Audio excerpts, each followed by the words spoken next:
Good morning friends, finally আমার টাই beam complete হয়ে গেছে। অ্যান্ড টাই বিম আমি আমার এটার একটা ছবি দেখিয়ে দিচ্ছি, ভিডিও।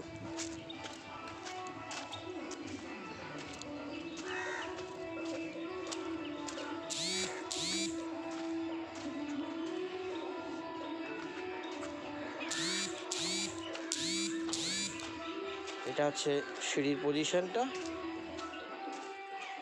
এটা হচ্ছে সিঁড়ি, আর এটা আছে parking.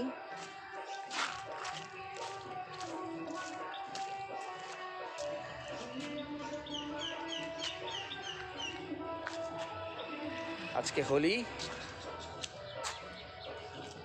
4th of March 2026। Tie beam complete করার পরে 20টা পিলারের মধ্যে আমাদের 12টা পিলার কমপ্লিট হয়ে গেছে। ফুল স্পিডে কাজ চলছে।